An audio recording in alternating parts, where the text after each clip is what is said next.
tout le monde. Merci de vous joindre à nous aujourd'hui pour les conditions de Crohn et colite Canada, Gutsy Learning, en partenariat avec la Fondation du foie. Mon nom, c'est Kate Lee et je suis la vice-présidente de recherche chez Crohn et colite Canada. Avant de commencer sur le webinaire, on va passer au travers de la logistique technique. Cet événement est offert en anglais et en français sur l'audio pour écouter en français. Sélectionnez l'interprétation sur le globe en bas. Vous allez sélectionner votre langue préférée. Sélectionnez le français, bien sûr. Si vous avez des problèmes techniques durant l'événement, s'il vous plaît, rafraîchez votre site web et relancez le Zoom. Vous pouvez utiliser la barre de questions-réponses pour soumettre les questions et les commentaires. J'aimerais reconnaître l'historique et l'héritage des peuples autochtones du Canada. D'un bout à l'autre du pays, nous reconnaissons le territoire ancestral et non cédé de tous les peuples inuits, métis et des Autochtones qui vivent sur ce territoire. En reconnaissant leur territoire, on démontre le respect sur la réconciliation.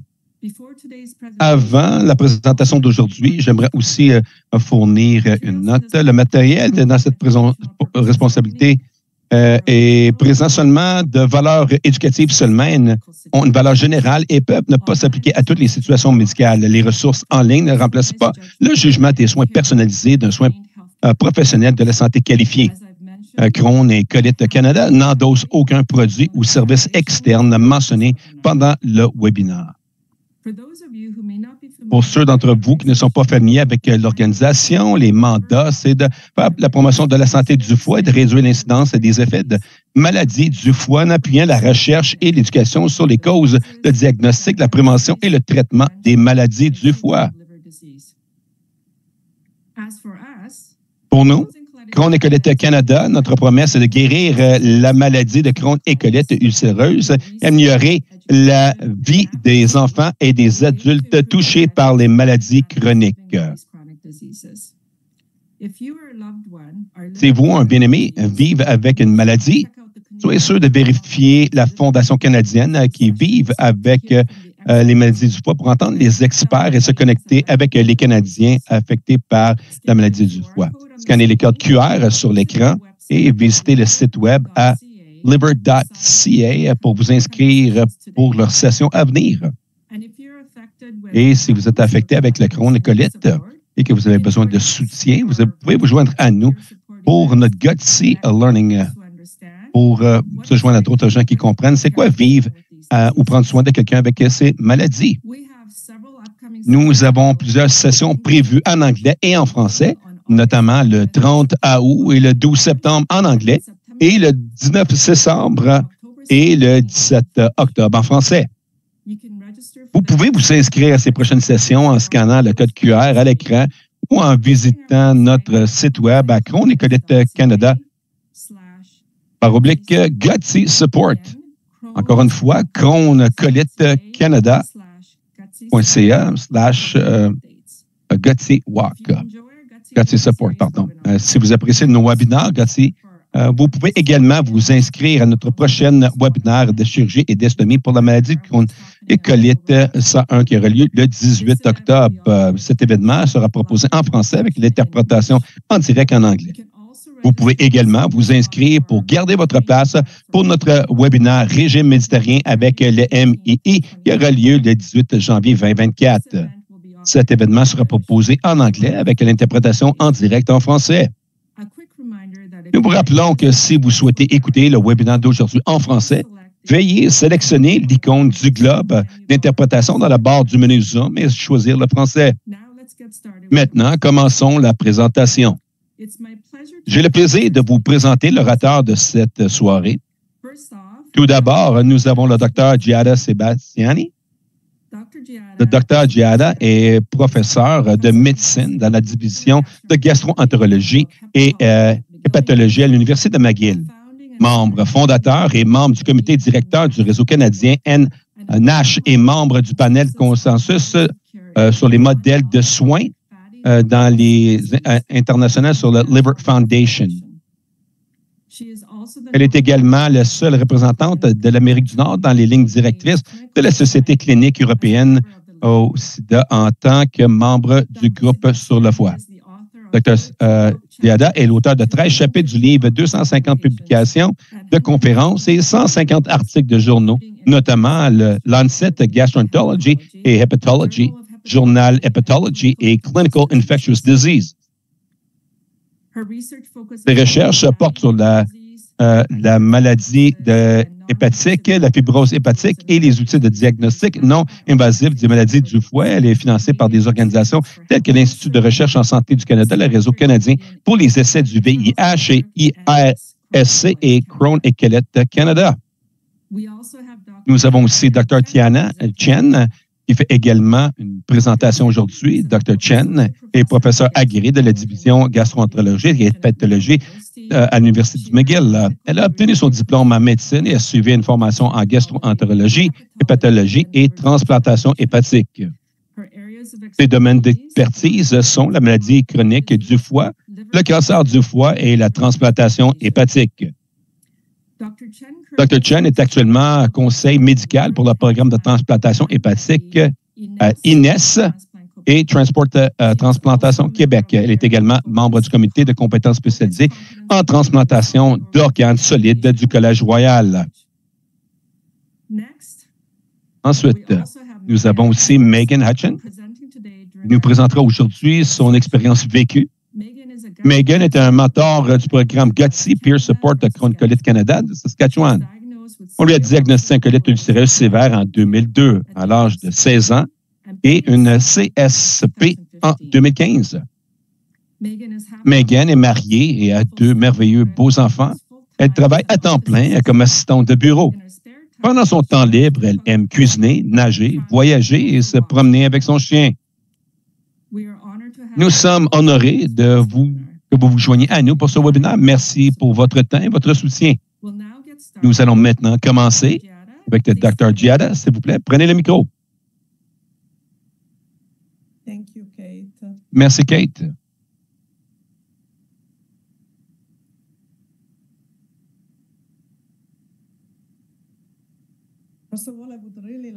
Donc, je voudrais remercier Crohn et Colitis Canada et la Fondation du foie d'avoir organisé cette série d'événements extraordinaires. Je suis honoré d'être ici pour parler les conditions du foie et particulièrement les conditions de foie chez les gens qui vivent avec Crohn et colites, les différentes maladies, colites ulcéreuses. Donc, on va commencer avec la question. Donc, pour l'auditoire, comment évaluerez-vous votre connaissance actuelle sur les complications du foie dans la maladie de Crohn et colites de 0 à 10? 0 est pas du tout familier avec le sujet et 10 extrêmement familier avec le sujet. Et répondre. Prenez votre vote.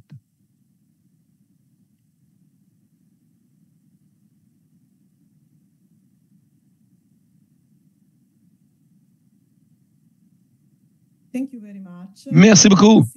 Donc, vous pouvez voir ici les résultats. Donc, il y en a quelques-uns de notre auditoire qui sont connaissants, en fait, de la maladie, mais je vois qu'il y a besoin de discuter ensemble, en fait, sur la condition de foie et cette condition. Donc, nous espérons que nous allons pouvoir vous donner des réponses. N'hésitez pas si vous avez des questions et de me donner des questions à Dr. Chen et pour Megan. Donc, nous allons commencer avec la stéatose hépatique chez les personnes vivant avec une MII. Et vraiment, nous voyons que les gens avec le MII sont considérés une population qui est à risque pour la maladie hépatique. Donc, on commence premièrement avec les chiffres généraux sur cette condition. Donc, cette maladie, stéatose est fréquente dans la maladie du foie au niveau global. Elle est considérée une maladie qui est le plus fréquent globalement dans une présence dans le monde entier avec 25 à 35 mise à jour, 32,4 Et en fait, il y a une augmentation attendue de prévalence de cette condition. Et qu'est-ce que c'est exactement la stéatose hépatique? Donc, c'est la présime du gras dans le foie. Et lorsqu'on fait une biopsie lorsqu'on voit, on examine les cellules sous le microscope, nous pouvons voir en fait que les cellules dans le foie sont remplies avec du gras et c'est cette maladie. Et en fait, c'est là où il y a un surplus de gras, plus de 5% du poids. Et en fait, c'est indépendant de la présence de... ça peut arriver sans la présence d'alcool, pardon. Et donc, bien sûr, à cause des gens, les patients qui peuvent demander cette maladie qui est causée non par les alcooliques, l'alcool, et ça arrive chez les gens qui ne boivent pas une grande quantité d'alcool.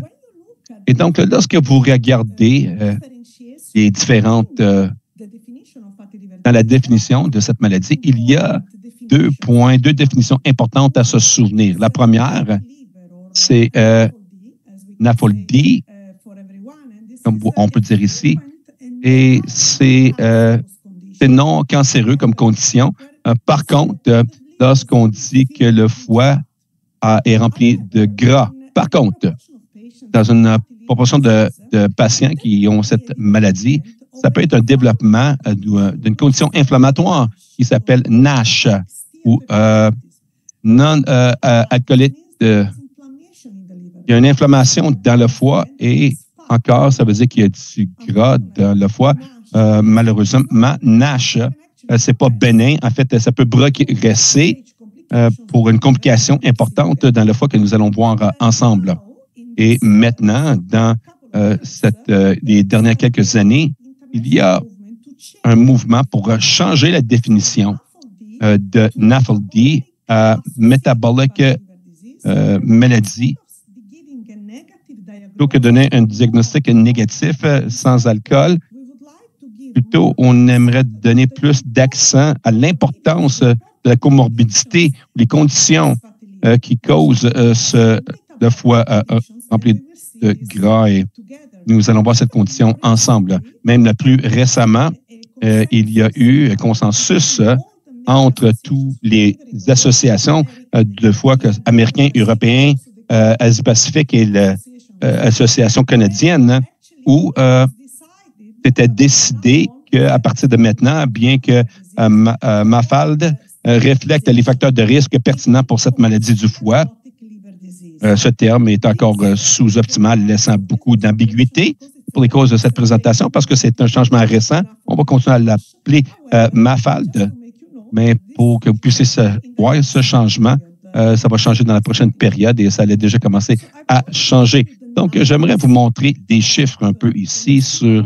lorsqu'on parle de cette condition en général. Donc, on dit qu'à peu près 25 à 30 de la population générale en Amérique du Nord, incluant les États-Unis et le Canada, ont cette maladie. Donc, 20 à 30 des gens avec cette maladie du foie, en fait, vont avoir NASH, qui est cette condition dont on a parlé, avec de l'inflammation et de l'hépatite qui va éventuellement peut mener à des marques et la cirrhose du foie. Et donc, si on traduit cette prévalence au Canada, vous pouvez voir qu'on s'attend à peu près 80 millions, 8 millions les Canadiens à 2 millions possiblement. Et donc, c'est une proportion significative chez les Canadiens avec une cirrhose due à la maladie du foie. Donc, c'est une épidémie et j'appelle ça vraiment un tsunami. On est sur la plage et le tsunami vient tout près de nous. En tant que médecin, en tant que Canadien, on essaie de comprendre comment nous pouvons limiter et arrêter ce tsunami. Et dans cette étude que nous avons publiée en tant que le réseau national canadien, nous avons trouvé que dans les prochaines 10 années, le nombre relatif à cette maladie du foie va augmenter. On s'attend qu'il y aura une augmentation à 20 dans les nombres de personnes canadiennes qui vivent avec cette maladie du foie. Et même plus pour le NASH, près de 35 et c'est encore plus inquiétant.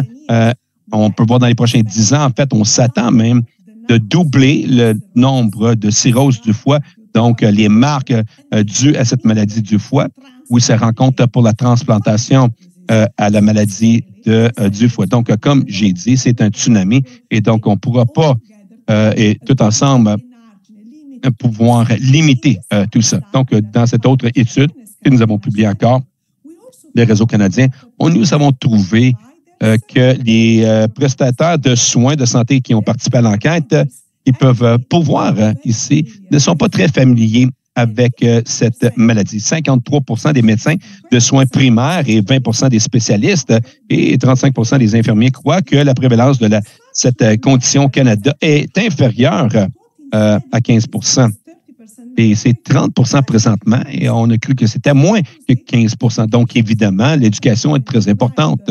Et ce soir, c'est vraiment un événement extraordinaire encore pour soulever la connaissance de cette condition et qui les facteurs les plus importants qui peuvent causer la maladie du foie. Donc, certainement, il y a des styles de vie, la vie sédentaire et la nourriture, et nous allons voir ensemble plus en détail.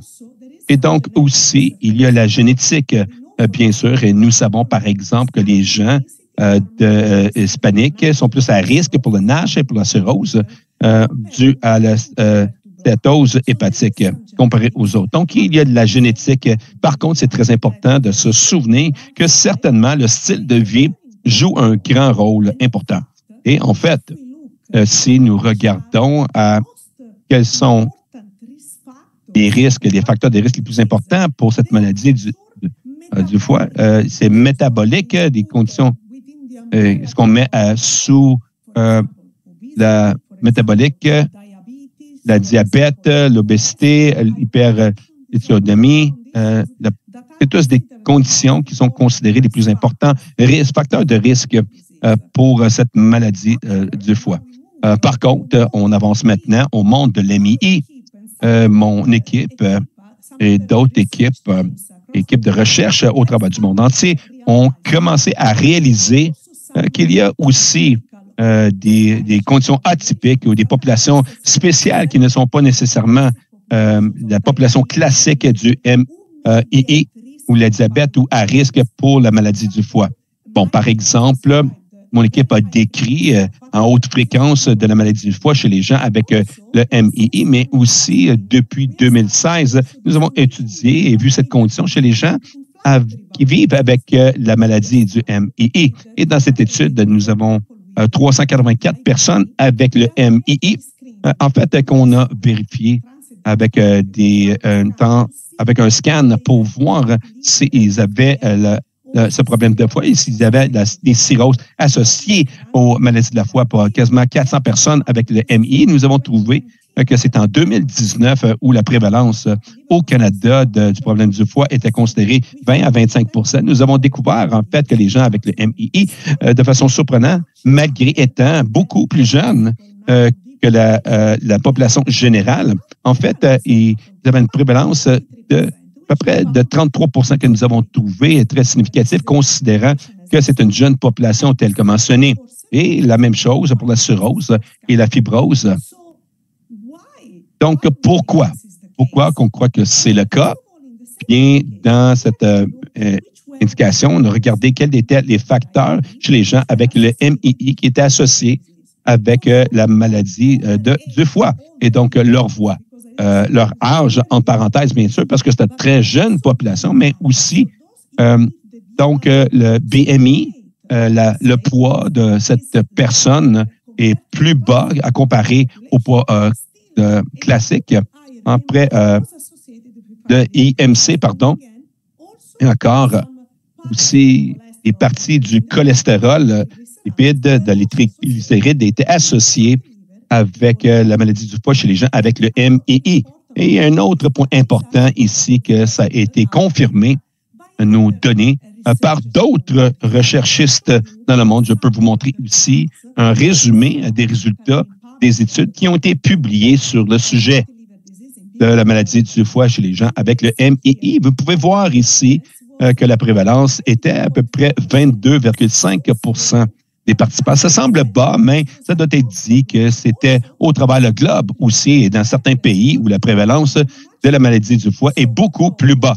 Donc, en général, parce que on croit que les gens avec MII peut être un peu plus haut risque de facteur de la maladie du foie comparé à la population générale. Pourquoi est-ce que c'est vrai ici? Je peux vous montrer encore dans nos études, nos publications, pourquoi nous croyons que les gens avec le MII peuvent avoir un plus haut risque d'avoir une maladie du foie comparé à la population générale. En plus, le poids, par exemple, est aussi important avec les gens avec le MII. Il y a des facteurs pour la maladie du foie, mais il y a d'autres particularités, des facteurs de risque qui n'existent pas dans la population générale ici, qui sont soulignés avec ces deux flèches rouges que vous voyez ici. Par exemple, les gens avec le MII, évidemment, utilisent l'utilisation prolongée de médicaments et nous savons que c'est le central chimique de notre corps, donc tous les médicaments métabolisés au travers du foie.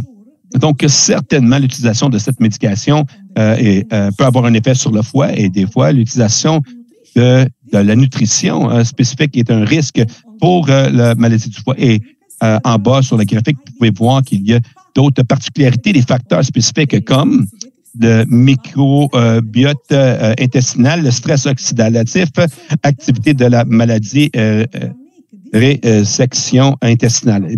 Sont plus à risque pour des maladies du foie et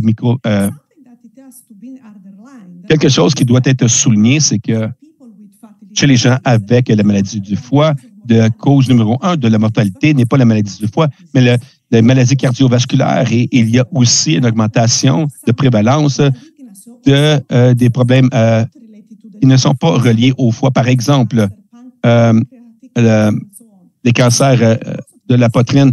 Et à cause de, c'est important de considérer cette maladie du foie comme étant un système qui peut affecter plusieurs organes dans le corps. Et les lignes maîtresses recommandent, par exemple, avec ceux avec la maladie du foie, les risques de stratification, de chercher les risques cardiovasculaires dans ces patients. À cause de ça, encore une fois, la maladie du foie doit être considérée un problème systématique général qui peut affecter tellement d'organes. Et nous avons déjà parlé de 7 d'entre elles.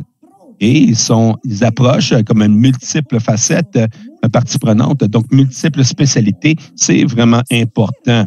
Donc, ici, en fait, nous avons démontré les mêmes choses chez les gens avec le MII en termes de l'association de la maladie du foie. Nous avons trouvé dans notre étude que ceux avec la maladie du foie et MII avaient un plus haut risque cardiovasculaire de prévalence de maladies cardiovasculaires et une plus haute prévalence de maladies du rein. Et donc, c'est dans la population du MII, encore une fois, ici, étudié, a été publié dans un article de cette fondation. Nous avons trouvé que, encore une fois, 405 personnes avaient atteint de MII.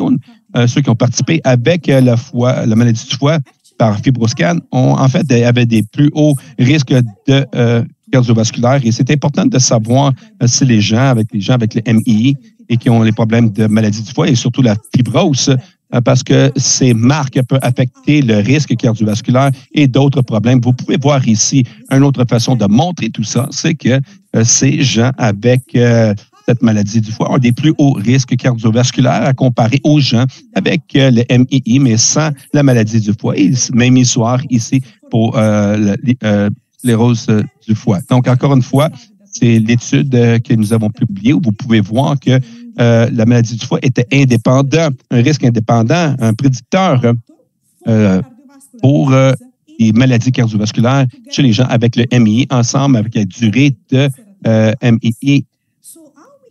Donc, comment nous pouvons diagnostiquer cette maladie? En fait, c'est vraiment important de noter que la maladie du foie et le NASH peut être vu dans cet exemplaire. Par contre, nous avons des tests pour détecter le gras dans le foie. On peut vous montrer ici les biomarqueurs avec les marqueurs de sang. On peut voir les stages et avec le fibrostage. Ici, on peut regarder le gras dans le foie et le scan dans le foie. Donc, une étude d'un appareil a vraiment simplifié les tests avec un ultrason. Vous pouvez avoir une idée ici. Voici un exemple d'un biomarqueur avec les tests de sang qu'on calcule l'âge, les platelets et les examens. Et pour ce groupe, c'est moins de 1,3 le risque d'avoir la fibrose du foie dû au CMAR qui est très bas et donc moins de 5 %. Donc, c'est vraiment un test simple que les physiciens, les médecins peuvent utiliser encore. Donc, ils peuvent utiliser ce test pour voir s'il y a des cicatrices dans le foie des personnes atteintes de MMI. Donc, ici, nous avons l'Association des gastro-entérologues. Ils ont utilisé ce biomarqueur simple basé sur les platelettes dans les individus qui ont été testés. Et si on ne peut pas exclure la présence de cicatrices dans le foie, nous allons passer à l'ultrason avec le fibroscan dont j'ai mentionné plus tôt. Donc, c'est un ultrason pour faire un test supplémentaire. Donc, j'aimerais faire vous envoyer un autre sondage. Alors, j'aimerais savoir quelles méthodes non pharmacologiques, donc qui ne sont pas des médicaments, qui sont des interventions qui peuvent être utilisées pour prendre en charge les maladies du foie. Donc, est-ce que c'est l'alimentation, la chirurgie bariatrique ou tout ce qui précède? Donc, si vous désirez répondre à ce sondage, nous pourrons voir les réponses ensemble.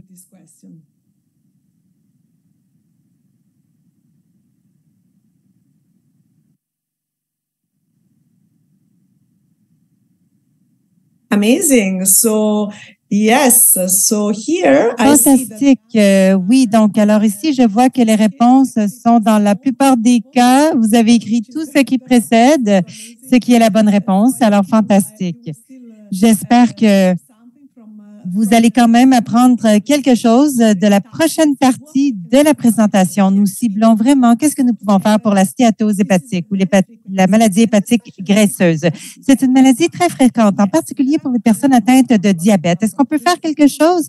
Oui, il y a des approches non pharmacologiques qui incluent la perte de poids. Nous savons que si un patient perd plus de 3 à 5 % du poids initial, peuvent régresser ou faire régresser ou éliminer le gras dans le foie. Donc, avec la perte de poids, l'alimentation et l'exercice fonctionnent et ça fonctionne très bien. Je peux vous le dire d'après ma pratique, ça fonctionne très bien. L'exercice est également une façon fantastique de réduire les risques cardiovasculaires. Donc, nous ciblons 150 à 200 minutes par semaine.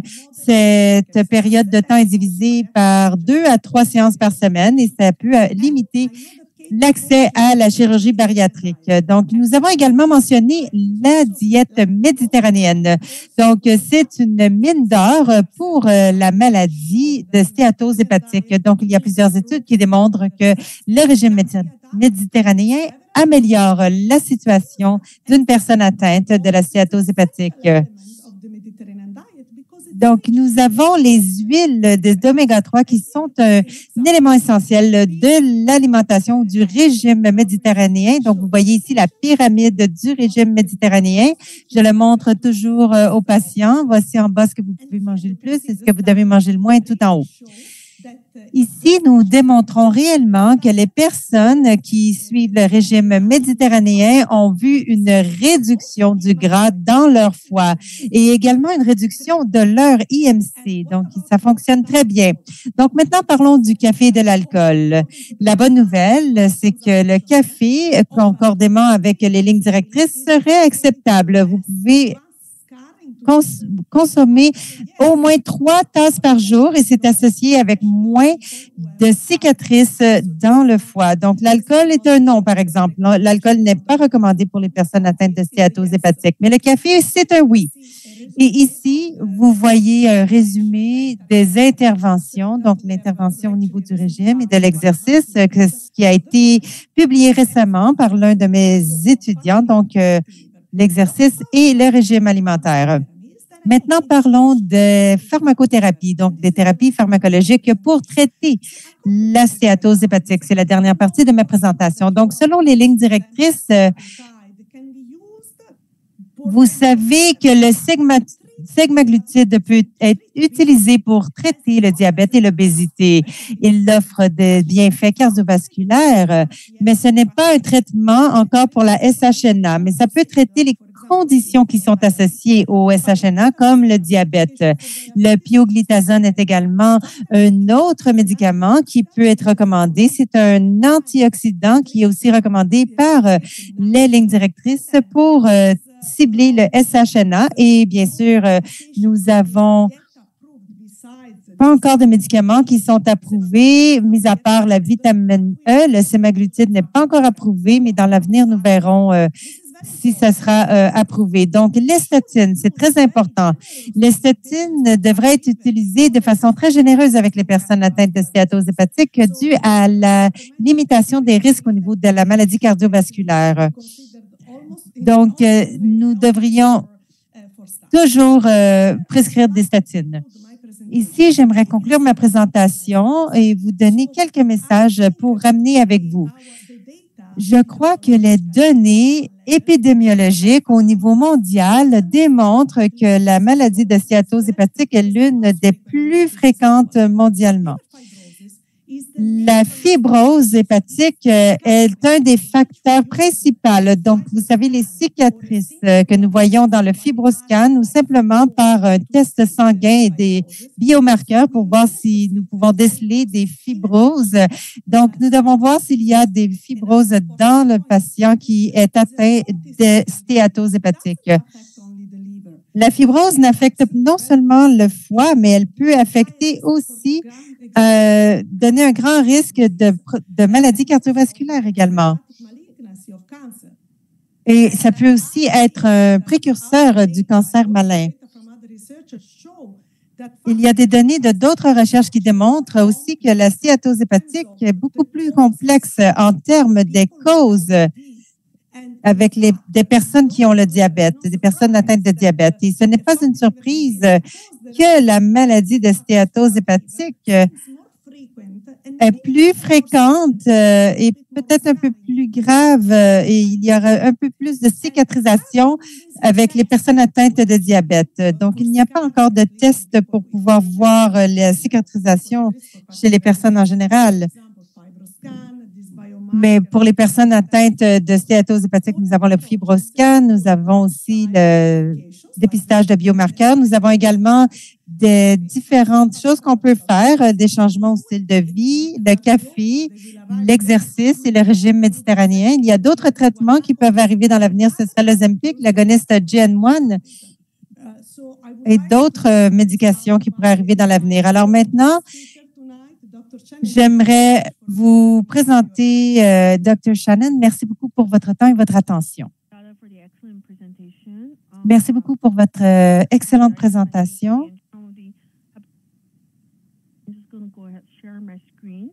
Alors, je vais partager mon écran.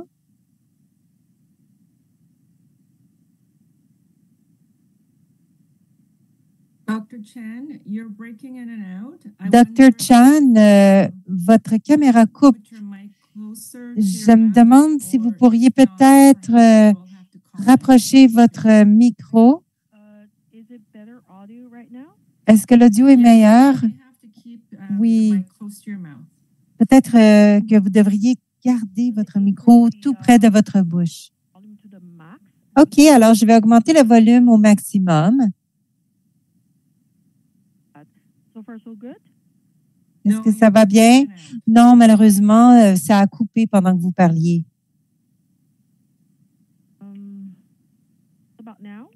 Et maintenant? Maintenant, c'est correct, mais lorsque vous parlez, il y a des moments où le son coupe.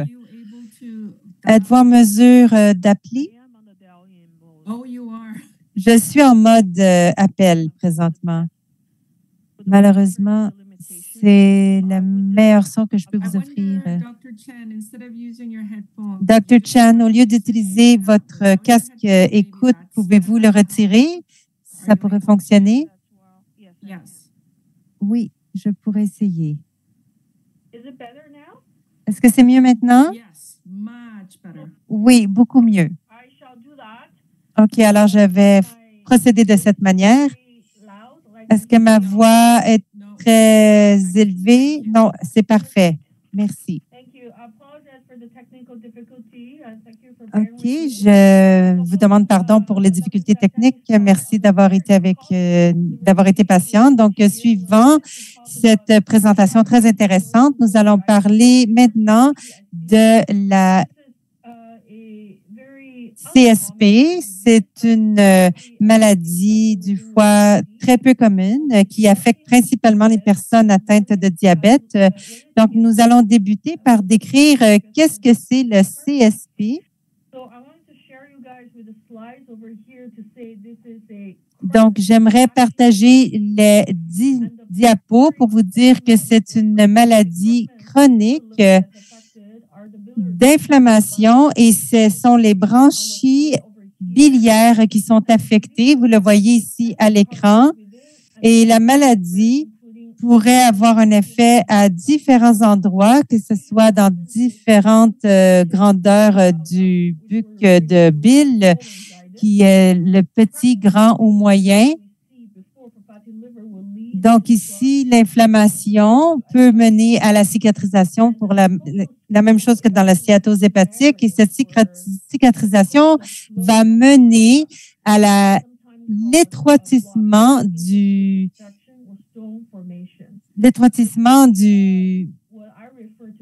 l'accès biliaire, ce qui fait en sorte que c'est plus difficile d'excréter la bile. Donc, c'est un peu la plomberie qui est affectée ici.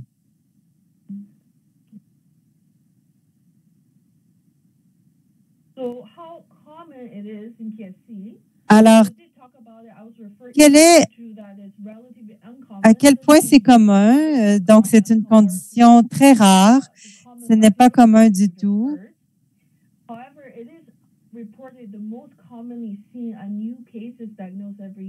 Donc, il y a plusieurs cas un cas par 10 000 personnes qui a été associé ou qui a été dépisté par année.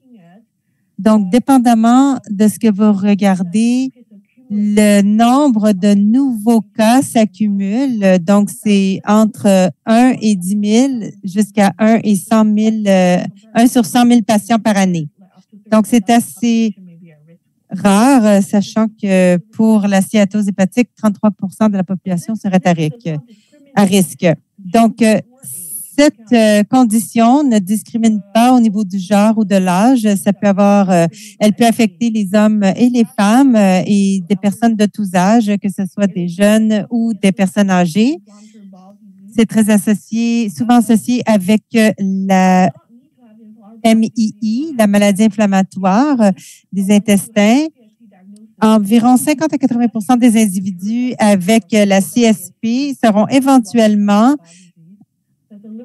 atteints de MII. Donc, le docteur va toujours essayer de dépister les symptômes de la MII pour quelqu'un qui aurait cette affectation, cette maladie. Ce sont des conditions qui se présentent ensemble, en groupe. Donc, ça peut être une condition dans le foie.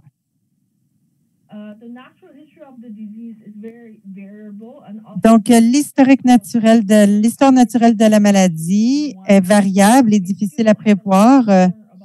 Donc, premièrement, nous avons encore beaucoup à apprendre de la CSP, de la façon dont elle affecte nos patients. Donc, c'est une condition très rare. Donc, nous devons encore faire des études. Comme je l'ai dit, la partie principale qui est touchée est le canal biliaire et ça va dépendre du pourcentage du canal biliaire qui est affecté, que ce soit le grand canal ou le petit canal. Et nous allons regarder le niveau et de votre état de santé sur une période de temps. Donc, la plus grande partie des personnes ont le grand canal biliaire qui est affecté. Et les patients ont plus de symptômes graves. Donc, je reçois cette question souvent de la part des patients. Donc, que ce soit quelqu'un qui est déjà diagnostiqué de MII ou qui a une colite ulcéreuse, soit que le MII soit très contrôlé ou très actif, ça n'avait pas vraiment d'effet sur la progression de la CSP. Donc, bien que ce sont deux conditions différentes, elles sont quand même reliées au niveau de la pathologie, mais leur évolution est complètement différente et le traitement d'une maladie n'a pas nécessairement un effet sur l'évolution de l'autre maladie.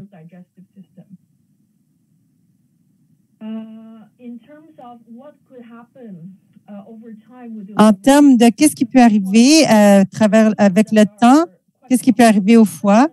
Donc, la première chose qu'on verra, c'est qu'on va voir qu'il y a un blocage dans le foie et cela peut encourir une infection. Et lorsque ça se produit, c'est une condition très grave. Dès qu'il y a une infection, on a besoin d'assistance médicale immédiate. Donc, comme pour toute maladie que nous avons vue à date, le patient peut développer des cicatrisations sévères, la cirrhose du foie et l'arrêt de fonction du foie, qui sont des situations critiques. Donc, les patients qui sont affectés de la CSP et de la MMI ont un plus grand risque aussi de contracter un cancer du côlon.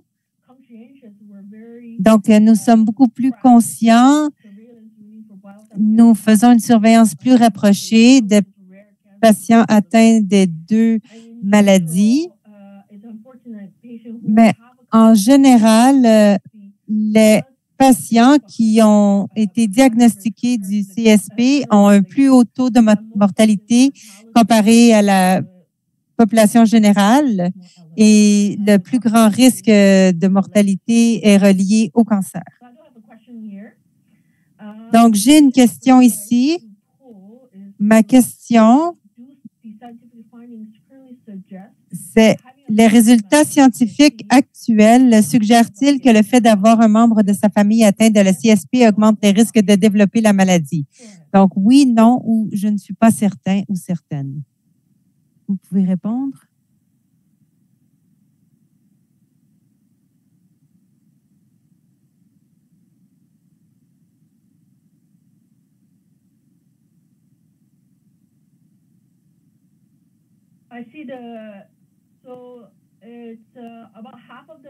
Donc, je vois que la moitié du public n'est pas certaine et que le reste d'entre vous pensez que oui, il pourrait y avoir un risque et c'est une bonne déduction. Donc, ici, j'aimerais vous parler de certains facteurs de risque de cause de la CSP. Donc, c'est une condition auto-immune. On ne comprend pas exactement comment on arrive à la CSP. Donc, on ne connaît pas la cause exacte, mais nous suspectons qu'il y a plusieurs autres conditions qui impliquent le système digestif qui soit impliqué. Donc, il y a aussi des facteurs génétiques, des facteurs environnementaux et bien sûr la barrière intestinale endommagée en raison du déséquilibre du microbiome intestinal. Vous en avez peut-être entendu parler dans d'autres sessions. C'est une affectation particulière aux personnes qui sont atteintes de MII. Par contre, avoir des antécédents familiaux de CSP n'est actuellement pas considéré comme un facteur de risque. Donc, si vous avez été diagnostiqué de CSP, ça n'augmente pas le risque des membres de votre famille de contracter la maladie. Donc, les symptômes de la CSP, j'en ai parlé plus tôt. Ils sont en grande partie non spécifiques. Ça inclut la fatigue, des douleurs abdominales, la fièvre et sensations de démangeaison cutanée. Donc, les sensations cutanées, les démangeaisons cutanées sont plus communes chez les patients qui sont atteints de MII ou qui ont de l'anxiété ou de la dépression. Donc, les symptômes plus spécifiques incluent la jaunisse avec sensation de démangeaison cutanée, la jaunisse avec douleur abdominale dans le cadran supérieur droit, fièvre, signe d'un canal biliaire bloqué et d'une potentielle infection.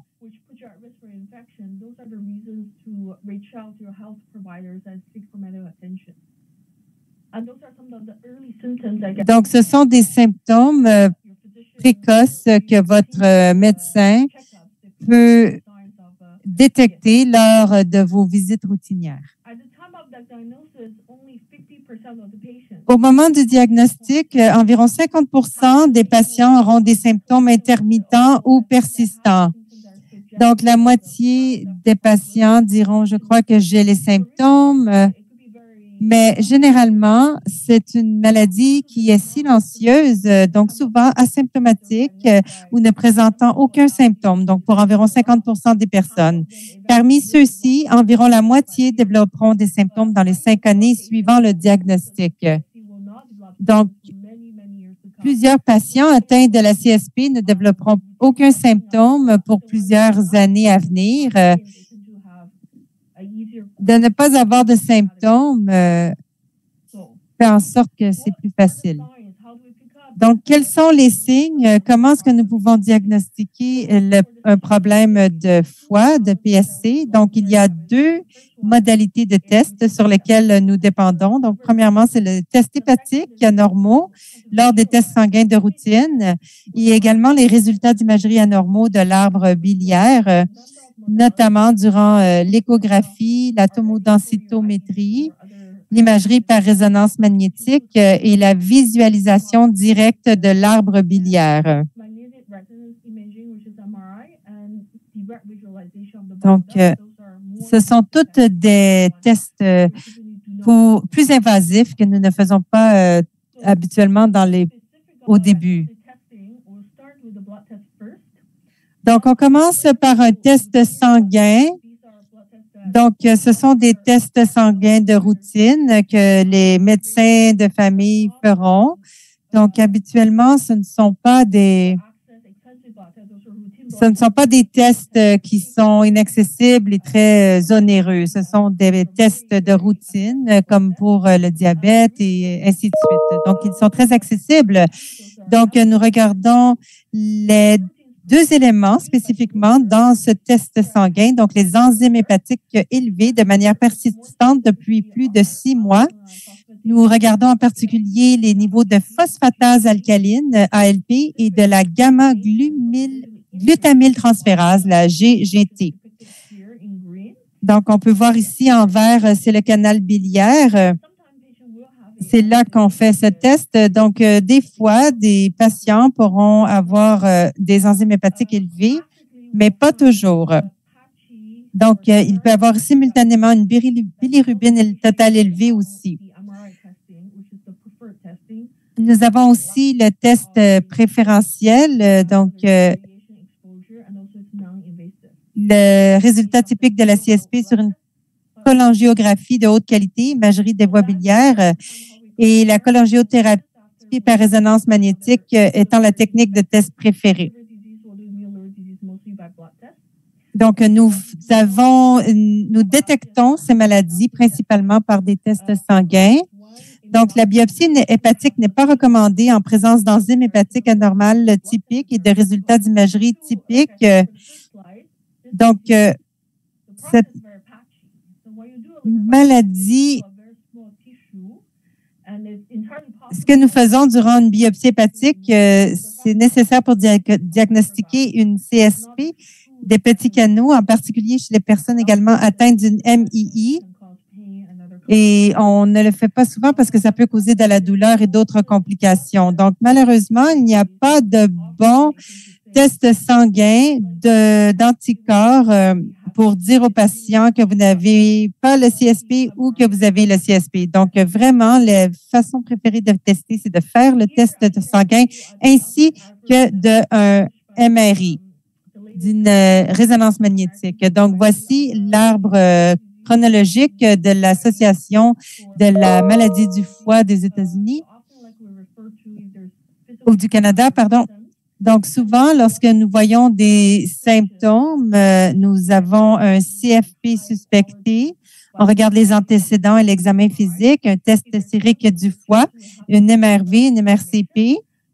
Si c'est normal, c'est correct. Si on voit une sténose biliaire, ça peut être référé dans un centre expérimenté pour faire une évaluation, qui vont peut-être répéter le MRI après un an ou une biopsie hépatique. Si le test est normal,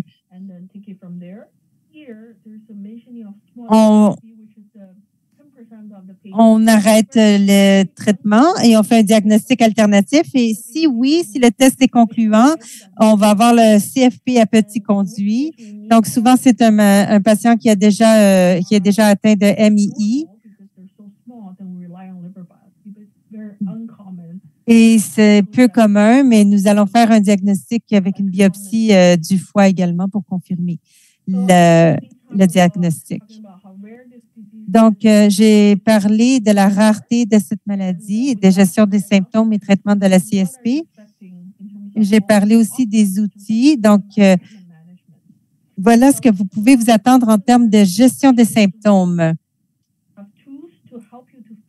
Donc, nous avons des outils pour alléger les symptômes, pour avoir une meilleure qualité de vie, pour vivre avec la maladie. Donc, le premier symptôme que j'ai mentionné, qui est très commun, sont les démangeaisons cutanées, qui s'appellent le prurite. Donc, c'est lié à l'inflammation. Des fois, c'est le blocage du canal biliaire. Donc, premièrement, il faut s'assurer qu'il n'y a pas de blocage biliaire susceptible de provoquer des symptômes, car cela nécessiterait une attention médicale immédiate. Donc, souvent, si ça n'est pas bloqué, nous allons premièrement recommander d'éviter la chaleur, utiliser des émollients, des hydratants et des antihistaminiques, donc des médicaments utilisés pour soulager les symptômes des allergies. Ici, j'ai affiché un certain nombre de médicaments. Vous avez besoin d'une prescription pour les obtenir. Il faut également vérifier si le foie tolère bien ces médicaments. Et aucun de ces médicaments ne devrait affecter ou aggraver la maladie de la MII. Donc, on a la cholestéramine, nous avons la stétraline, ripamine, la le phénobarbital, mais il y a aussi des options très dramatiques qui sont comme le remplacement du foie. Donc, il y a aussi un autre symptôme qui est la fatigue. Donc, on doit s'assurer qu'aucune autre condition médicale n'y contribue. Par exemple, un problème de la glande thyroïde, l'apnée du sommeil ou la dépression. Les outils qui ont démontré une efficacité modérée au niveau de la fatigue étaient au niveau de la modification du mode de vie, l'exercice régulier, l'hygiène du sommeil, etc.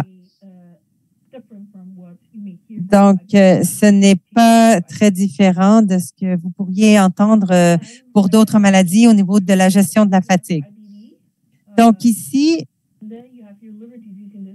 pour ceux qui ont la MII concomitante, la fertilité ou la grossesse. Donc,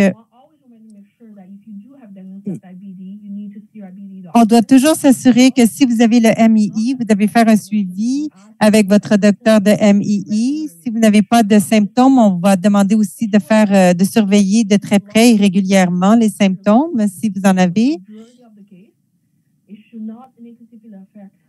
Donc, dans la majorité des cas, ça ne devrait pas avoir d'effet sur la fertilité et la grossesse.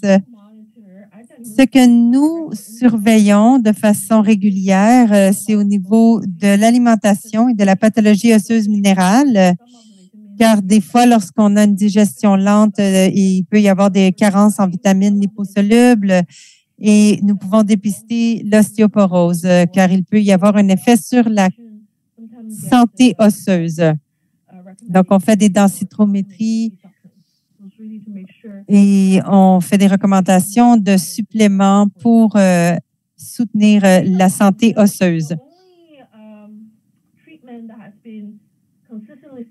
Donc, le seul traitement qui a été étudié et qui a démontré une amélioration, c'est l'UDCA, la ursodéoxycholique, qui est un médicament pour la maladie du foie. Ça peut être considéré avec de à petite dose, mais il faut éviter de prendre de grandes doses. Il peut y avoir un impact négatif sur les résultats.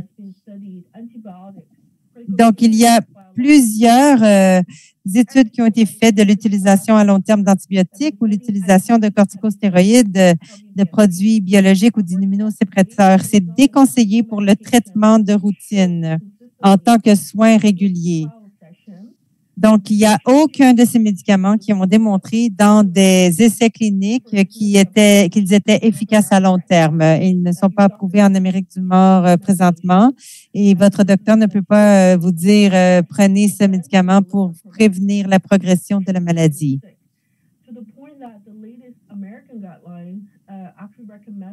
Et même que les dernières lignes directrices américaines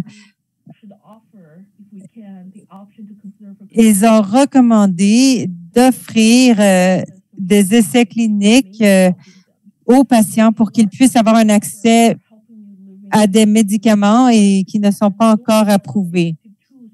Donc, présentement, nous n'avons pas d'outils très efficaces pour renverser l'inflammation et pour freiner la cicatrisation qui sont reliées à la CSP. Un autre aspect très important, c'est de s'assurer qu'il n'y a aucune infection lorsqu'il y a un blocage du canal biliaire et de surveiller le degré des dommages au niveau du foie. On peut parler de fibrose, donc il faut faire des évaluations qui sont similaires à celles de la maladie de la MII.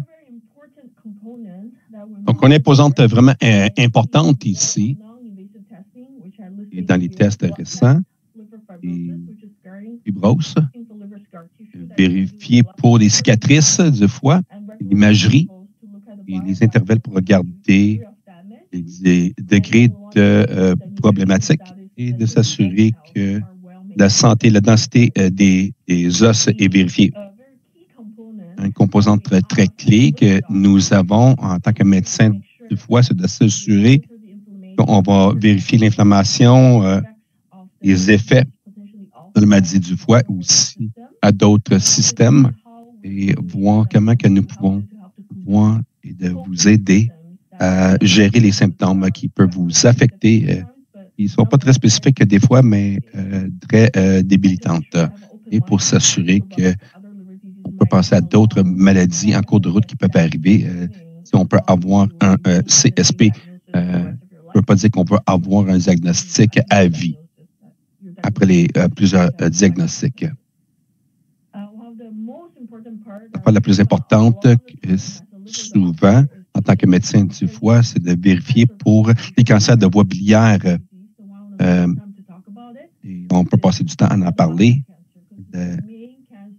Le cancer principal qui affecte nos patients est le moteur pour ceux qui vont décéder à un jeune âge à comparer à d'autres populations générales. Donc, l'inflammation dans la voie biliaire vous met à risque et affecte les gens à risque pour le cancer du foie et le risque à vie allant jusqu'à 20 et fait la différence. Donc, c'est pour cette raison qu'on est vraiment lourd, si on veut, pour la visualisation de haute qualité pour les voies biliaires. Et donc, aussi les marqueurs ne sont pas très bons tout seuls, mais avec la combinaison des voies biliaires et les visualisations des IRM et des MRCP, c'est recommandé de faire la combinaison des IRM et MRCP de marqueurs au moins une fois par année. Personnellement, je recommande un IRM. Les patients peuvent le tolérer. C'est un bon test, mais ça ne va pas aussi bien qu'au IRM. Si vous avez accès au IRM, c'est toujours mieux. C'est pas une mauvaise expérience comme outil. Vous pouvez le demander et c'est une voie de visualiser la fois différent au IRM qu'on voit pour d'autres capacités. Donc, la détection tôt est intéressante. D'autres cancers, ce qui a trait du foie, vésicule biliaire et surveillance par échographie abdominale, l'ablation des polypes de la vésicule biliaire, c'est très commun dans les populations générales et à moins de 1 à 1,5 cm, qui veut dire quelques millimètres, on a tendance à les enlever à cause du risque de cancer. Et lorsqu'on enlève les polypes, des fois, on enlève la vésicule biliaire au complet. Mais pour un patient qui est affecté par le CSP, on n'attendra pas que ça devienne plus grand, de 8 mm. Une fois que on a 8 mm, un ou multiple polype, on va voir un chirurgien pour considérer l'ablation de la vésicule biliaire et d'éviter les cancers primitifs du foie. C'est plutôt affecté par ceux qui ont les cicatrices sévères. La sclérose du foie, c'est une surveillance 2 fois par année, comme toute autre surveillance pour le cancer. Un autre cancer que je voulais souligner ici, c'est très particulier. C'est combiné, un diagnostic combiné de SCP et de MII. Peu importe l'activité du MII, on recommande d'avoir le colonoscopie au moins 1 à 2 ans, idéalement 1 an, mais au plus tard à 2 ans, parce que la présence du CSP va s'augmenter en risque de cancer du côlon et le MI peut être bien contrôlé. En fait, on recommande que tout le monde qui a un diagnostic du CSP, ça, le diagnostic du MI, d'avoir une colonoscopie.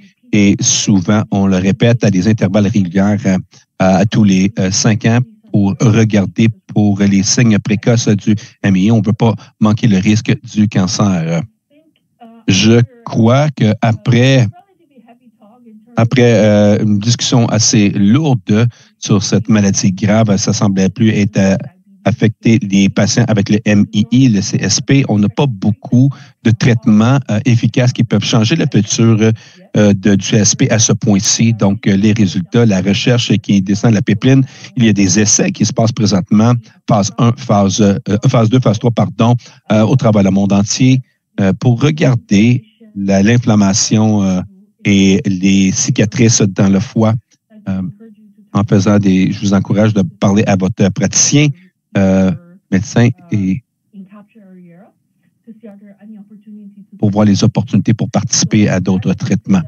Donc, c'est-à-dire qu'il y a la lumière à la fin du tunnel, il y a de l'espoir, mais on n'a rien qu'on peut présenter ici présentement pour recommander particulièrement.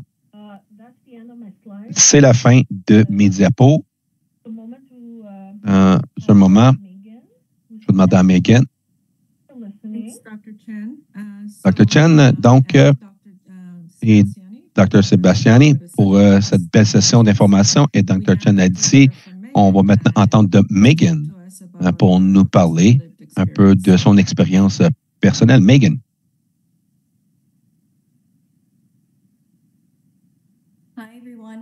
Bonjour tout le monde.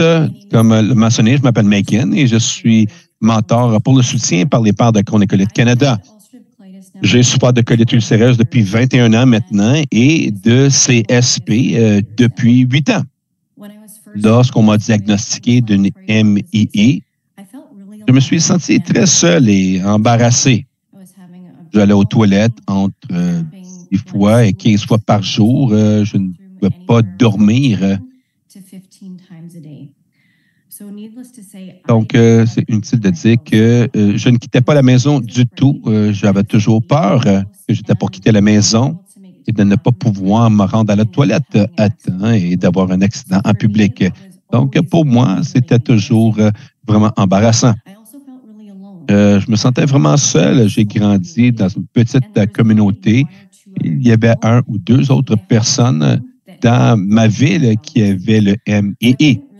Donc, je ne pouvais pas vraiment m'identifier à qui que ce soit, surtout ceux de mon âge.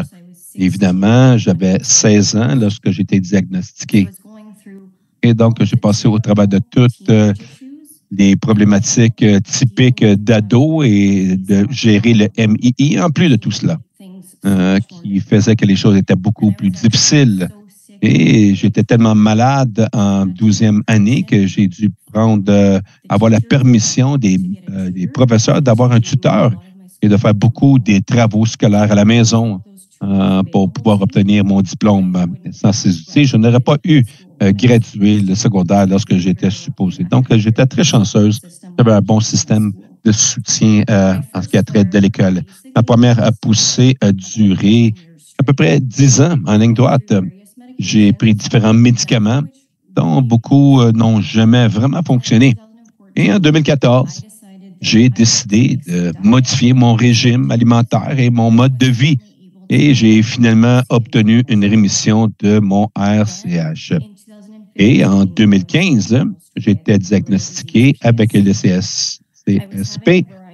J'ai une variété de différents symptômes de la maladie du foie et de toujours avoir la fatigue, la nausée, le manque d'appétit et la démangeaison extrême, en particulier sur les paumes des pieds, des mains et le jaunissement dans la peau des yeux, des douleurs dans les parties supérieures de l'abdomen et en raison de ces symptômes, constamment des problèmes. Et avec la fatigue, c'était une fatigue que je n'avais jamais ressentie auparavant. Et ça ne dérangeait pas, peu importe le quantité de sommeil que j'avais, j'étais toujours fatigué. Donc, sortir du lit le matin était pratiquement impossible. De rester réveillé au travail était vraiment difficile.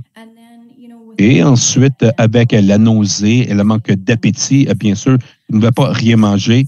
Et donc, souvent, je mangeais un fruit pour le souper, c'est tout, parce que c'est tout ce que je voulais manger. Et donc, avec la démangeaison, ça faisait que la vie normale, les tâches de tous les jours étaient vraiment difficiles. Quelque chose d'aussi simple que de faire la vaisselle et de mettre mes mains dans de l'eau chaude causait la démangeaison. D'avoir une douche chaude causait les démangeaisons. Et la démangeaison, pour moi, était si grave qu'en fait, je me grattais jusqu'à ce que je saigne. Et je pourrais être blessé les jours d'après parce que je m'étais tellement gratté. Donc, en ayant tous ces symptômes et dans mes enzymes de foie sont allées extrêmement haut aussi. Donc, mes traces intestinales ont dû être testées pour une maladie possible du foie. Donc, je suis allé pour un IRM. Et malheureusement, c'est revenu positif pour le CSP. Et je me souviens être assis avec mon médecin dans son bureau après m'avoir donné le diagnostic et lorsqu'il m'a expliqué que je devais aller pour des travaux de sang réguliers, vérifier mes enzymes de foie pour avoir à y aller régulièrement. J'aurais aussi à rentrer pour des procédures qui s'appellent IRCP ou CPRE, combinées à les radiographies et l'endoscopie. C'est également nécessaire. Donc, d'un côté, une fois que j'ai mon diagnostic du CSP, j'étais soulagé parce que j'avais une réponse pour tous les symptômes que je ressentais. Et de l'autre part, j'étais vraiment effrayé. J'avais l'impression que ma vie était finie. Lorsque vous apprenez que vous avez une autre maladie incurable et que probablement que vous aurez besoin d'une greffe de foie un jour à cause de cette maladie, alors ça peut être vraiment difficile à surmonter sur le plan émotionnel. Et je sais que ça l'était pour moi. Ça a pris des années vraiment à surmonter. Je me sentais correct avec mon diagnostic. Et je suis vraiment chanceuse. J'ai un bon système de soutien. J'ai une grande liste d'amis, une famille qui me soutient avec beaucoup d'amour. Et sans eux, je ne sais pas comment j'aurais pu passer au travers de ces premières années du CSP. Et vous savez, il y a des moments où je suis encore frustré sur mon diagnostic, mais pour la plupart du temps, j'essaie de garder une attitude positive vis-à-vis de ma maladie. J'ai des choses que je voudrais faire. Je ne laisserai pas, j'empêcherai pas ces diagnostics, m'empêcher que ce soit la maladie MII ou le CSP, m'empêcher de faire des choses qui sont importantes pour moi parce que la vie est trop courte et je vais rester aussi positif que possible. Je suis très heureuse de dire que je suis actuellement en rémission de mon CSP. J'étais en rémission depuis plus d'1 an maintenant. Et je suis en fait sur Xeljanz, comme j'ai dit, qui a mis mon colite ulcéreuse en rémission. Et les enzymes du foie aussi se sont stabilisées. C'est fantastique parce que c'est la première fois en 8 ans qu'ils se sont stabilisés. Et donc, en fait, j'attends sur un IRM pour voir comment le CSP progresse. Et donc, je suis dans l'espoir que ça va être de bonnes nouvelles, mais comme j'ai mentionné, je vais attendre de ce IRM. Donc, au travers des années, j'ai eu à trouver différentes stratégies pour gérer mes symptômes du CSP. Et la démangeaison, pour moi, comme je l'ai dit, c'était le pire symptôme. Et donc, j'ai utilisé une variété de stratégies. J'ai utilisé les lotions Gold Bond et Aveeno, une lotion anti-démangeaison. Je crois que c'est pour les démangeaisons de piqûres et de morsures d'insectes, mais ça semble m'aider avec la démangeaison. Et ensuite, bien sûr, la nuit, la démangeaison augmente et surtout au bas de mes pieds. Donc, ce que je faisais, c'est qu'une fois que je me couchais la nuit, je allumais un ventilateur sur le bas de mes pieds et la fraîche pourrait aider avec la démangeaison aussi.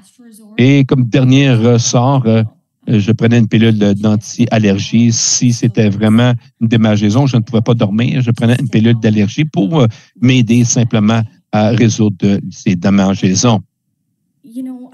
Donc, vous savez, c'est vraiment important pour nous de sensibiliser les gens à propos des maladies inflammatoires des intestins et les maladies du CSP, parce que je sais, dans mon expérience, que vous pouvez vous sentir vraiment seul.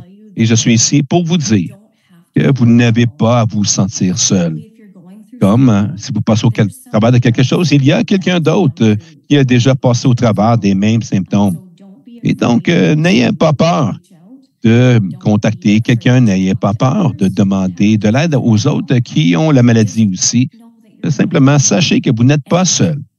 Et que aussi, sachez qu'il y a de l'espoir et la rémission, c'est possible. Et vous pouvez vivre une vie heureuse, en santé, une vie normale, avec une maladie du foie ou le MII ou les deux. Et donc, je suis la preuve vivante. Donc, merci tout le monde de m'avoir écouté mon histoire. Et je sais que vous avez des cédules très remplies et que vous avez pris le moment dans votre journée pour m'écouter. Et donc, merci beaucoup. Prenez soin de vous, tout le monde. Merci beaucoup, Megan. C'est intéressant comment nous avons eu le docteur Sebastiani et le docteur Chan qui ont parlé de la perspective clinique et de recherche et vous avez apporté la perspective humaine à cette conversation. Alors, réellement, ça nous donne à nous, le public et à moi-même, une vraie vision de ce que c'est de vivre avec cette maladie. Et comme nous l'avons dit au public, vous n'êtes pas obligé de passer à travers ceci à vous seul. Il y a un programme de soutien et si vous sentez que vous ne pouvez pas vous retourner vers vos familles et vos amis, vous pouvez aller contacter Crohn et Colite Canada et vous allez pouvoir rencontrer quelqu'un à qui parler. Et merci, Megan, pour tous vos conseils et les trucs que vous avez trouvés avec la maladie. Donc, sur ça, j'aimerais inviter les docteurs Chan et Spaziani avec leur webcam, s'il vous plaît. Donc, c'est la période de questions. Et c'est ici que les panélistes pourront répondre à vos questions. Ce ne sera pas moi, je ne suis pas une experte ici, mais nos panélistes pourront répondre aux questions qui ont été affichées par les membres du public. Donc, nous avons déjà des questions qui avaient été enregistrées. On va commencer avec celle-là.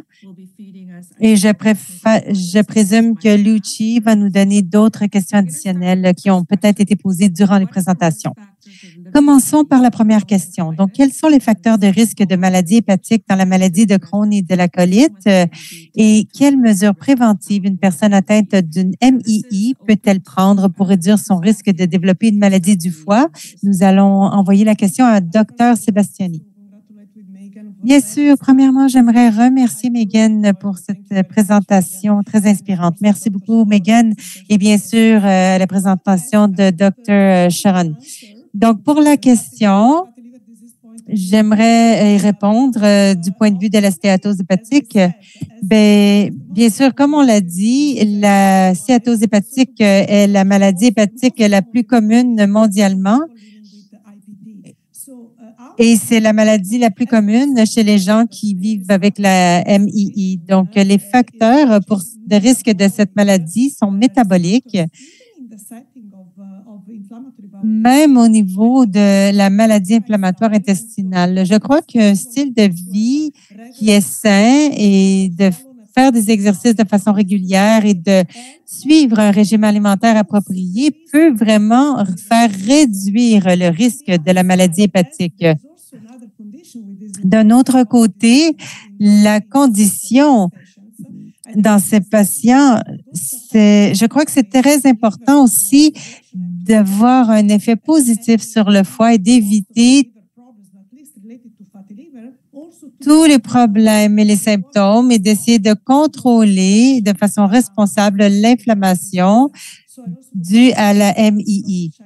Donc, premièrement, j'aimerais demander à Dr. Chen, en termes des facteurs de risque, je sais qu'elle en a mentionné quelques-uns. Thank you, Dr. Sadia. And to take the lead, I just want to thank Megan for sharing a very touching story. J'aimerais remercier Megan d'avoir partagé son histoire très touchante. C'est malheureusement une histoire que j'entends souvent de la part de mes patients. Et nous avons un groupe de soutien pour nos jeunes adultes dans notre système qui vivent avec cette maladie. Et nous n'en avons pas pour les patients les plus âgés. Un autre groupe pour les patients plus âgés. Donc, quels sont les facteurs de risque de la maladie hépatique? Malheureusement, les personnes qui sont diagnostiquées de la MII, c'est déjà un facteur de risque pour la CSP. Donc, typiquement, de 5 à 10 des patients qui vivent avec la MII recevront un diagnostic de la CSP. À date, nous n'avons trouvé aucune mesure préventive qui peuvent réduire ce risque. Merci. Lucie, est-ce que vous pouvez passer à la prochaine question, s'il vous plaît?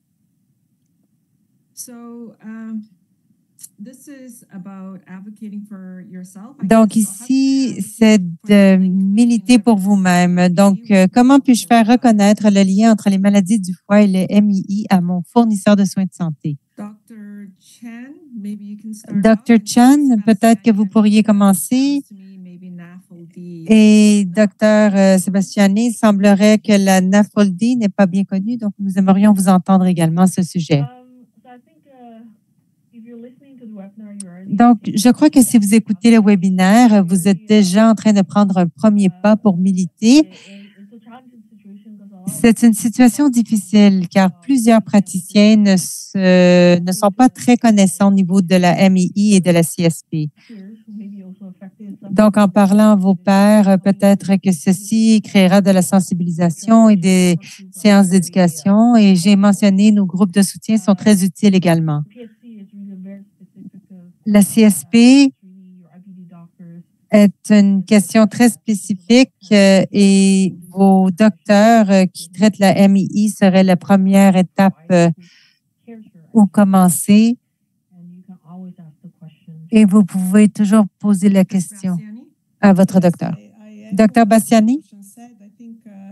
Oui, je suis d'accord avec ce que Dr. Chan a dit. Donc, je crois que spécifiquement pour la stéatose hépatique, comme c'est une condition si fréquente et qu'elle n'est pas aussi spécialisée que la CSP, il y a beaucoup d'espace où est-ce que les patients peuvent faire reconnaître le lien entre les maladies du foie et les MII.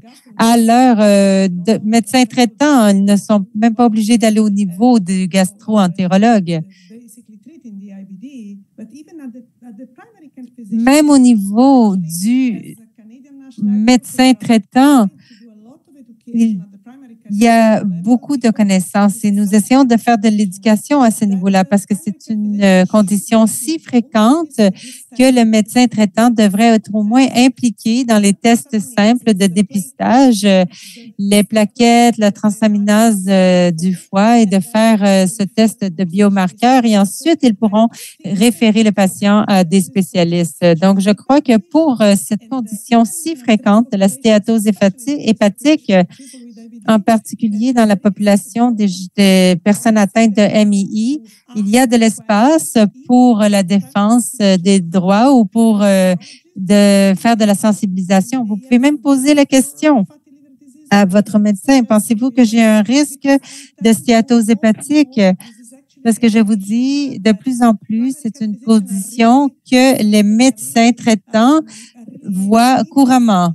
Et ils sont très intéressés parce qu'elle affecte tant de leurs patients. Merci, Dr. Sebastiani. Megan, je me demande si vous pourriez contribuer à cette question également, du point de vue d'une personne qui a été diagnostiquée par la maladie. Donc, il semblerait que vous ayez un docteur très proactif qui avait des suspicions et qui vous a mené dans un cheminement approprié pour le diagnostic. J'aimerais savoir si vous aviez des enseignements à partager avec nous par rapport à ce que vous avez appris avec votre expérience. Bien, en fait, en termes de gestion de ma maladie, durant la COVID, j'ai eu de la difficulté avec ma maladie hépatique et des difficultés que je n'ai pas traitées. Et j'aurais vraiment aimé avoir persisté et avoir insisté pour voir mon gastro-entérologue, car la maladie a progressé et elle aurait pu moins progresser si je n'avais pas eu peur d'en discuter avec mon docteur. Je souhaiterais avoir eu le courage d'avoir cette conversation avec mon médecin, de dire, écoutez, je ne me sens pas bien, est-ce que je peux vous voir? Merci. Donc, je crois qu'au bout du compte, c'est de ne pas se laisser aller à la peur et d'aller voir nos médecins. Ils sont là pour nous aider. Oui. OK, parfait, merci. Lucie, la prochaine diapo, s'il vous plaît. OK, combien d'années s'écoulent généralement avant qu'une personne atteinte de MI ne développe une maladie du foie ou n'obtienne des résultats normaux au test hépatique? Docteur Sebastiani, vous pouvez répondre? Oui, d'accord, bien sûr. Pour le CSP, le Dr. Chan a bien expliqué la maladie. Mais pour la stéatose hépatique, la cause n'est pas bien connue de la façon qu'elle débute ou qu'elle évolue. Donc, nous sommes qu'au départ de la compréhension de la génétique ou de la genèse de cette maladie. Donc, nous avons besoin d'autres perspectives, des personnes qui sont suivies depuis des années pour mieux comprendre la maladie. Mais je peux vous dire, par contre, qu'une fois que la stéatose hépatique se développe, ça ne prend pas beaucoup de temps s'il y a des facteurs de risque. Ça peut prendre quelques années seulement pour atteindre le niveau de SHNA ou de cicatrisation. La fibrose ou la cicatrisation se développe en une étape à chaque 7 ans. Donc, ça peut prendre 20 ans avant d'arriver à la cirrhose hépatique. Mais nous ne comprenons pas nécessairement le contexte de la MIMI parce que nous ne savons pas la genèse de cette maladie. C'est pour ça que nous avons besoin de plus d'évaluation. Donc, avant d'arriver à la cicatrisation du foie, quelques années avec certains facteurs de risque est suffisant. Donc, c'est pour ça que la population qui est considérée à risque de contracter la stéatose hépatique, nous leur demandons d'agir d'agir promptement. Super, merci. Dr. Chan, je sais que vous en avez parlé un peu, mais désirez-vous ajouter quelque chose? Merci. J'aimerais ajouter également que spécifiquement pour la CSP, vous pourriez avoir plusieurs symptômes. Mais une fois que vous avez le diagnostic de la CSP, la cicatrisation se produit de façon fulgurante. Donc, si vous avez un canal biliaire inflammé, même si c'est à un petit degré, il y a une cicatrisation accélérée. Donc, c'est sûr que ça ne prend pas 2 décennies, ça ne prend pas 20 ans. Essentiellement, lorsque vous avez une inflammation continue, c'est important d'agir de façon précoce. Merci. Nous avons une question d'un membre du public. Alors, j'aimerais y aller avant de passer à la prochaine diapo. Donc, cette question est spécifiquement pour vous, Dr. Chen. Pouvez-vous parler de la bézofébrate au niveau de la purite au Canada? OK. Donc, la question, c'est l'utilisation de la bézofébrate. C'est très populaire dans des pays européens ici, en Amérique, nous n'avons pas autant d'expérience. Nous sommes en train de vérifier ce cheminement. Ce n'est pas considéré comme un traitement dans plusieurs des centres. Donc, la sécurité de cette classe de médicaments peut avoir des complications. Donc, c'est habituellement des docteurs européens qui prescriront ce médicament, mais c'est un médicament commun qui a été utilisé pour la purite. Thank you. Merci. You know what? I have a question as well. Vous savez, moi, j'ai une question également. Something that confused me, or I was scratching my C'est head. quelque chose qui me Is TPN a risk factor? mélangeait. Donc, pourquoi est-ce que la TPN est un facteur de risque? For nutrition.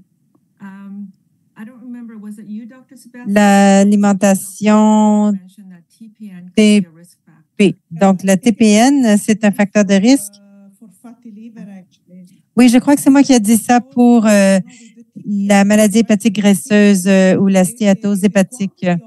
Donc, avec la TPN, vous avez une alimentation hypocalorique.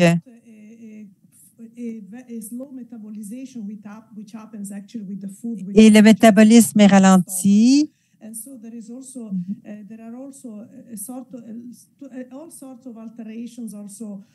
Donc, il y a toutes sortes d'altérations aussi. Vous ne passez pas à travers le microbiome intestinal. Il y a plusieurs facteurs exopathogènes. Donc, je crois que j'ai lu la question par rapport à qu'est-ce que c'est. Lorsque vous êtes alimenté de façon parentale, c'est que l'assimilation ou ce facteur de risque accélère la progression de la maladie. Donc, les patients, en quelques mois, lorsqu'ils ont la TPN, peuvent développer facilement la CSP. Donc, ce sont un facteur de risque des patients de la MII. OK, je vais résumer ce que vous avez dit. Vous avez dit que peut-être que les aliments ne passent pas par l'intestin ou est-ce qu'il y a le microbiome qui aide à ingérer et digérer et assimiler la nourriture. Donc, vous diriez que les ingrédients de la TPN auraient besoin d'être digérés de façon supplémentaire par le microbiome. Donc, la façon que c'est présenté dans le corps, ça ne s'assimile pas aussi bien. C'est bien ça? Oui, c'est ça. OK, merci. Okay, Lucy, next slide, please. D'accord, Lucie, prochaine diapo. Okay. So what are the early signs and symptoms? Donc, quels sont les signes et les symptômes précoces du développement d'une maladie du foie auquel une personne atteinte de MMI doit être attentive?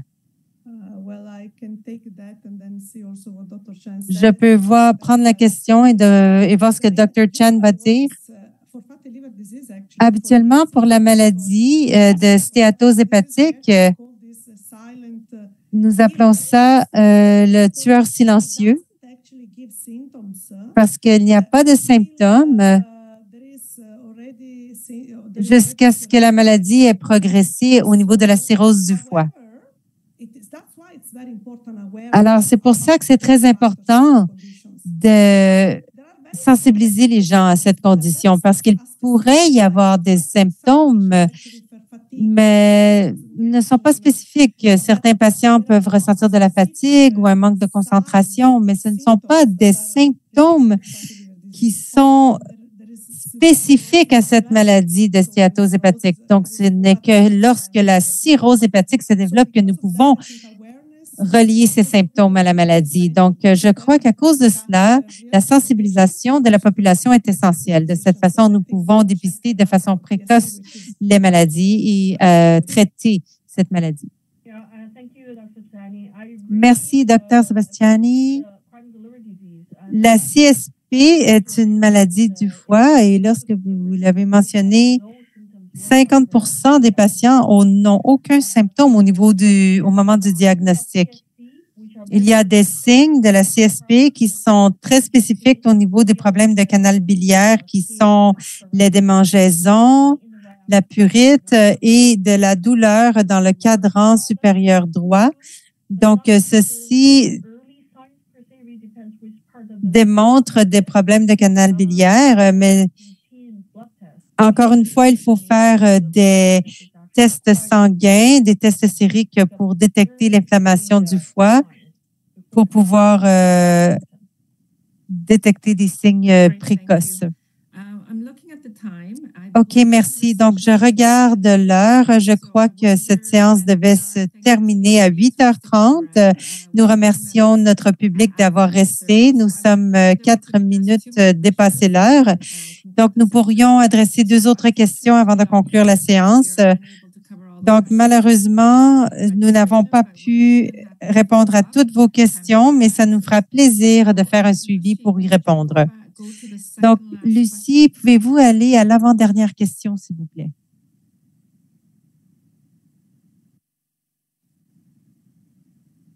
So that one has the second last question is about asking how often. Donc, l'avant-dernière question. À quelle période est-ce que les patients devraient vérifier leur enzyme hépatique? Dr. Chen? Donc, à quelle fréquence une personne doit-elle faire analyser son taux d'enzyme hépatique? Bien, je crois qu'au moins une fois par année. Donc, il y a certaines personnes qui font des tests pour le cholestérol et le diabète et les taux d'enzyme hépatique, ça devrait être fait une fois par année, en particulier pour les personnes atteintes de MMI. Donc, il peut y avoir aussi une réaction aux médicaments qu'ils prennent. Donc, je crois qu'une fois par année est un point de départ très raisonnable. Et dépendamment du résultat, vous pouvez faire des suivis. Donc, la définition d'une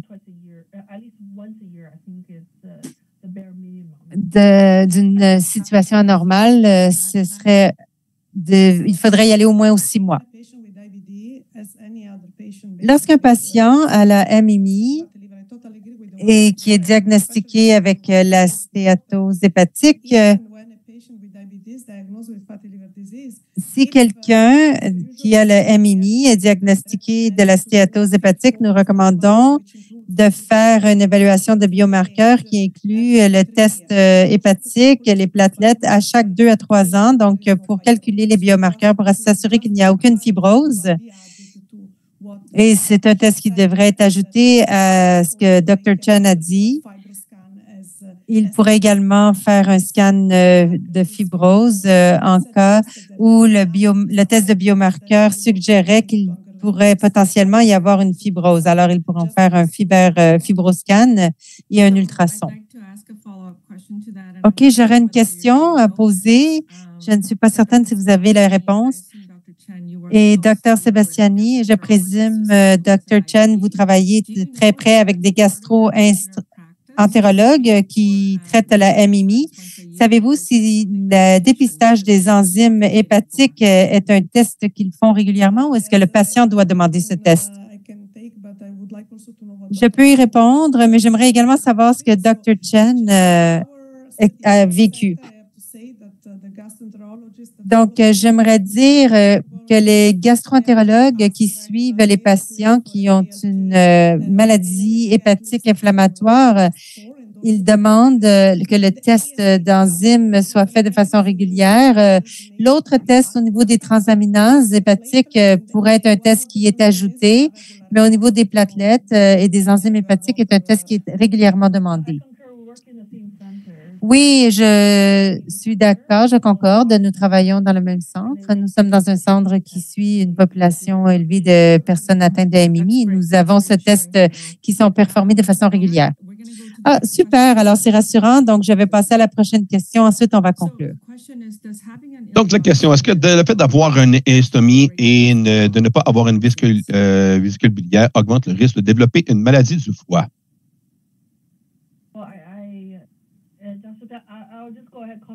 Je vais commenter sur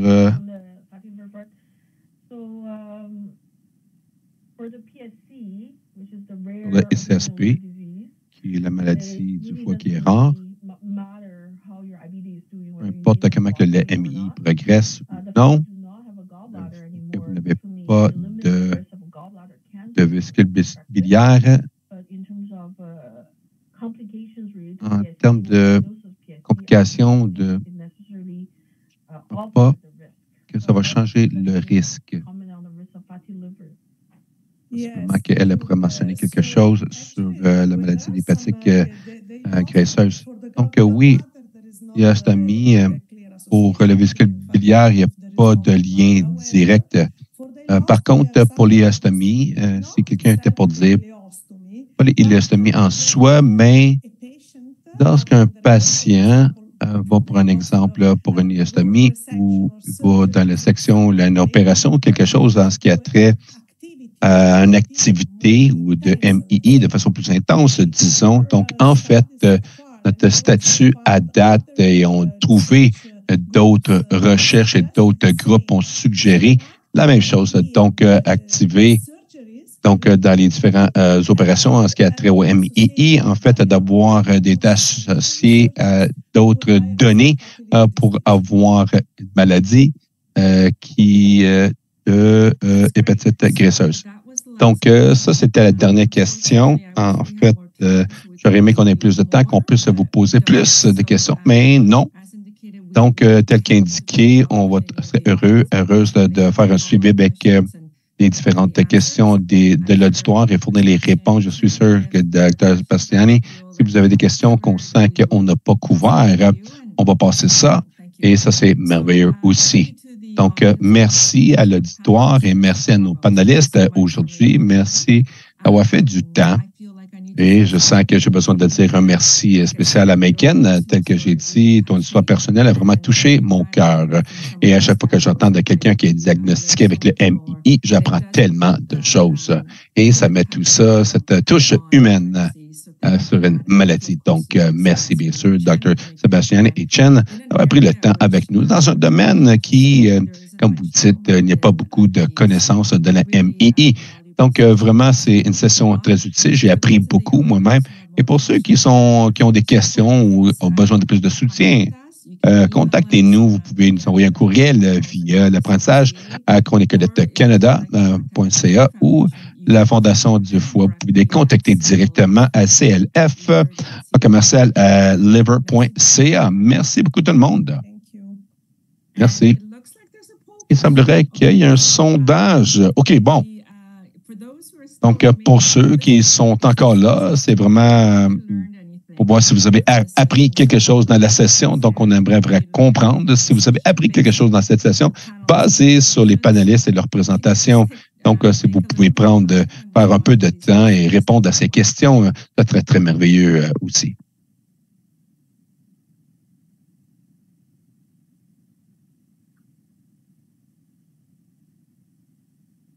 OK. Bon, fantastique. On a eu beaucoup de 1 et de 2 aussi au tout début. Donc, ce niveau a augmenté. Donc, ça suggère que l'auditoire et les membres de l'auditoire ont appris quelque chose aujourd'hui. Merci beaucoup aux panélistes et merci à l'auditoire. Et comme à l'habitude, on envoie toujours un sondage après pour vous entendre directement sur ce que vous avez pensé de cette session. Si vous avez des suggestions pour des sessions futures, laissez-nous savoir parce que c'est comme ça qu'on va identifier le sujet qu'on va couvrir dans le futur. Donc, merci à tout le monde. Encore une fois, un remerciement bien sûr à BG Communication qui a offert la communication en direct ou l'interprétation en français. Donc, merci à Mike. Et je sais qu'on a un nouveau membre aujourd'hui qui aide Mike avec l'interprétation. Merci à Caroline à ça aussi. Donc, suivez-nous sur les réseaux sociaux. Si vous avez un canal de réseaux sociaux, Facebook, X, Instagram, YouTube et TikTok. Passez une belle soirée. Merci.